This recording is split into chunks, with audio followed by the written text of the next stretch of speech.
dia, galera! Bem-vindos de volta ao Loop Matinal nessa segunda-feira, dia 9 de janeiro, com as notícias mais relevantes sobre o mundo da tecnologia. Quem fala aqui é o Marcos Mendes e hoje no seu Loop Matinal do Loop Infinito eu começo agradecendo a todos os apoiadores do podcast lá no Apoia-se e em especial quem escolheu teu nome registrado aqui toda segunda-feira, que são o Marcos Coufal, o Salatiel Brandão, o Rubens de Oliveira, o Fernando Pinto, o Ricardo Gorgulho, o Cauê Vinícius, o Marcos Lacerda, o Durval Filho, o Antônio Bugarim, o Helder Marques, o Alex Girão, o Gustavo Franzói, o Pedro Vacaro, a Raíza Cunha, o Douglas Chaporte e o Bruno Bezerra. Se você também acha que vale a pena contribuir com o podcast dando a partir de R$1 por mês, é só acessar o endereço apoia.se/loopmatinal e escolher a categoria que você preferir. Bom, no episódio de hoje do Loop Matinal, depois dessa pausa de 2 semanas, eu vou fazer uma coisa um pouco diferente. É por isso, inclusive, que o episódio ficou um pouquinho mais comprido do que o normal. Ao invés de só comentar as notícias de sexta-feira, eu vou aproveitar para também fazer um apanhado das coisas que viraram notícia nesses dias que não teve podcast. E eu já vou começar falando sobre o Uber, que depois que foi proibido de circular com os carros autônomos deles lá em São Francisco, acabou mandando os carros pro Arizona. Eles disseram pro TechCrunch que pretendem estrear o serviço autônomo por lá nas próximas semanas, com a diferença que eles já têm o apoio do governador do estado. Ainda sobre o Uber, na sexta-feira eles anunciaram aqui em São Paulo que vão passar a cobrar uma taxa fixa de 75 centavos por trajeto.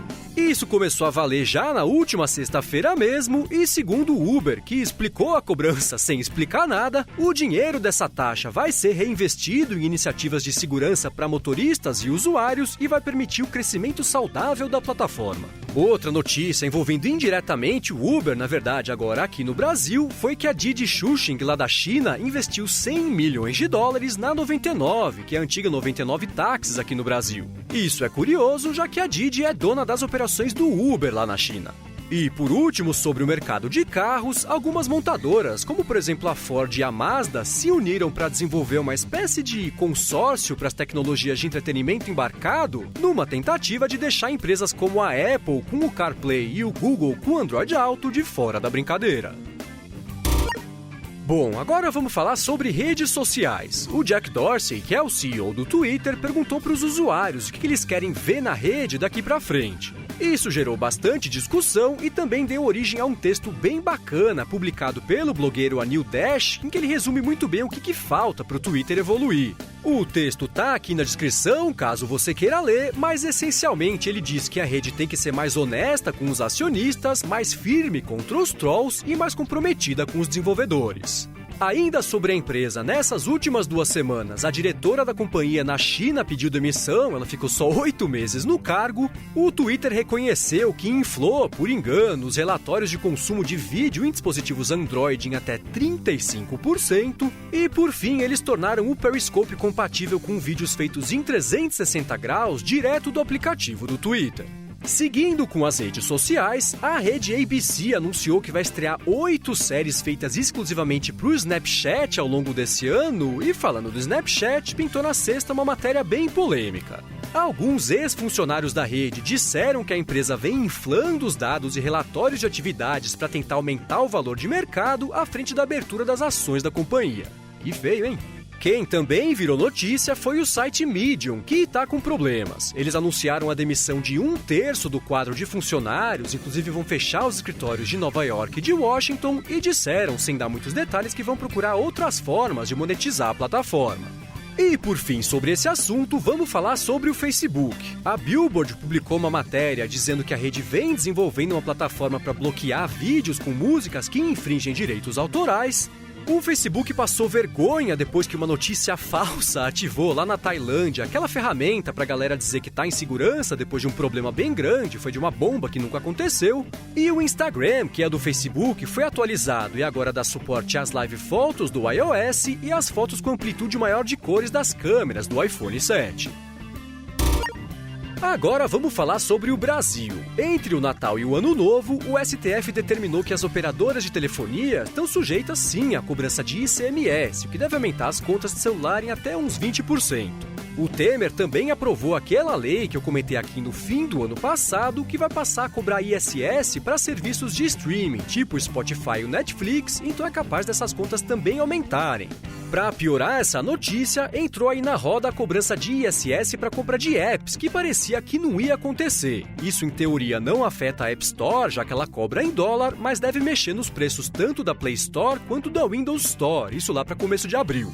E por último, sobre o Brasil, mas ainda falando sobre impostos, a Anatel passou a exigir a homologação de drones em uso aqui no país. Essa homologação, na verdade, é uma taxa de R$200 que as pessoas e empresas que tenham um drone vão precisar pagar, e a Anatel justificou a decisão, dizendo que isso é para impedir que o sinal de rádio dos drones bagunce outros sinais de outros meios de comunicação. E enquanto isso, lá na Coreia do Sul, a Samsung ainda está devendo uma explicação para o que causou o desastre do Note 7, mas isso deve chegar já já. Eles estavam quietos até agora, mas eis que na semana passada a empresa prometeu que até o fim desse mês eles vão explicar o que foi que aconteceu, então vamos ficar ligado. Ainda sobre a empresa, o Instituto Flurry Analytics divulgou um relatório dizendo que durante o período entre o Natal e o Ano Novo, 21% dos novos aparelhos que foram ativados foram da Samsung. Isso foi 1% a mais do que em comparação com o mesmo período do ano passado, mas ainda assim a empresa teve menos da metade das ativações de aparelhos da Apple, que corresponderam a 44% do todo. E já que eu citei a Apple, deixa eu comentar o que rolou com a empresa nas últimas semanas. A publicação Consumer Reports disse que não recomenda a compra dos novos MacBooks Pro por conta das inconsistências da bateria, o que fez a Apple dizer que está trabalhando com a publicação para tentar entender o que foi que aconteceu. Essa foi a primeira vez que a Consumer Reports não recomendou a compra de um MacBook Pro. Outra coisa que virou notícia foi que a Apple deixou de vender as coisas da empresa Withings nas lojas dela como uma retaliação ao processo de quebra de patentes que a Nokia abriu contra a empresa no ano passado. Aliás, a Nokia aumentou o número de patentes e o número de processos contra a Apple, e a resposta da Apple foi parar de vender as coisas da Withings, que hoje pertence justamente à Nokia. E enquanto isso, no mundo do Apple Watch, quem conseguir completar os 3 círculos de atividades durante uma semana em janeiro, começando na segunda-feira e terminando no domingo, vai ganhar uma medalha especial, tipo o que eles fizeram pro Dia de Ação de Graças no ano passado. Já uma má notícia para o relógio é que a Apple vai fechar aquela loja do Apple Watch em Londres, lá na Selfridges, o que indica que talvez a Apple finalmente tenha decidido cortar as gorduras dessa divisão. E já que o assunto é loja, a Apple anunciou que vai reformar a famosa loja do Cubo lá da Quinta Avenida em Nova York, e por isso a partir do dia 20 de janeiro ela vai começar a atender a galera no lugar ali do lado. Se você vai para Nova York e estava esperando ver a loja do Cubo, você só vai conseguir ver do lado de fora. Já outra coisa que a Apple anunciou foi que no dia 1º de janeiro ela bateu todos os recordes de downloads da App Store, de arrecadação também, enquanto isso o número de instalações do iOS 10 superou 76%. Agora, falando em iOS, pintou um rumor de que a Apple deve liberar amanhã o primeiro beta do iOS 10.3 e é possível que ele venha com o tão aguardado modo escuro das interfaces. Vamos ver, falaram que vai ser o ícone de pipoca, o pessoal tá achando que vai ser para poder mandar mensagem dentro do cinema, nada a ver. Mas se for o modo escuro, bacana demais. E por último, sobre a Apple, a empresa se comprometeu a investir $1 bilhão num fundo da SoftBank que está tentando levantar $100 bilhões para investir nas tecnologias do futuro.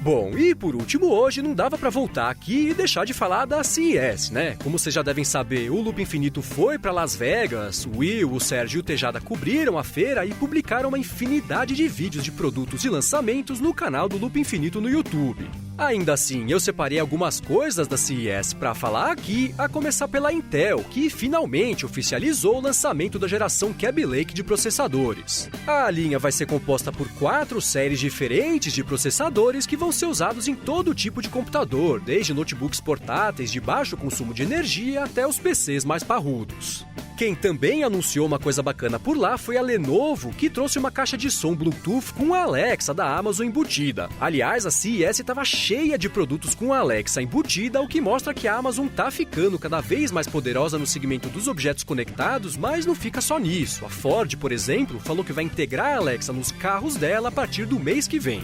Seguindo com os anúncios, a Linksys mostrou um sistema de roteadores interconectados que aumentam o sinal da rede em casas e escritórios, a Kingston anunciou um pendrive com nada menos do que 2 TB de capacidade, A empresa Faraday Future, concorrente da Tesla, anunciou um carro elétrico todo bacanudo, mais potente do que os da Tesla, mas com um lançamento marcado só para o ano que vem. A Asus apresentou o Zenfone 3 Zoom e o Zenbook 3 Deluxe. A Misfit apresentou um smartwatch parecido com o Moto 360, um relógio redondo com tela touchscreen de 1,4 polegada, mas que ninguém sabe ainda qual que é o sistema operacional. E por fim, hoje, a Nvidia lançou um serviço chamado GeForce Now, que essencialmente é uma plataforma bem parruda para streaming de jogos para quem não tem um computador tão parrudo assim. Os jogos vão rodar na nuvem em computadores bem poderosos e a galera vai poder fazer o streaming, jogar de casa como se estivesse jogando localmente num PC ou Mac bacanudo com um pagamento de $25 por mês para passar entre 10 e 20 horas jogando, o que não é muito, né? Mas já é alguma coisa.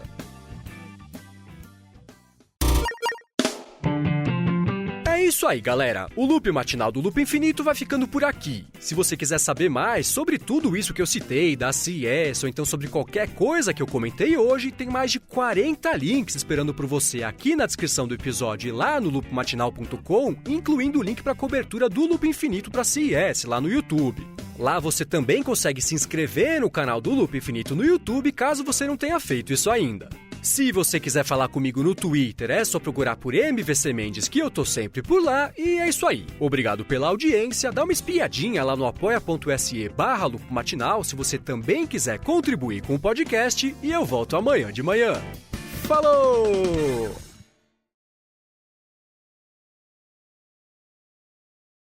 O dinheiro dessa taxa vai ser revestido... Aí ninguém entendeu nada. E, por fim, sobre esse assunto, vamos falar sobre o Facebook, a Bluebird. E disseram, sem dar muitos detalhes, que vão procurar outras formas de monetizar...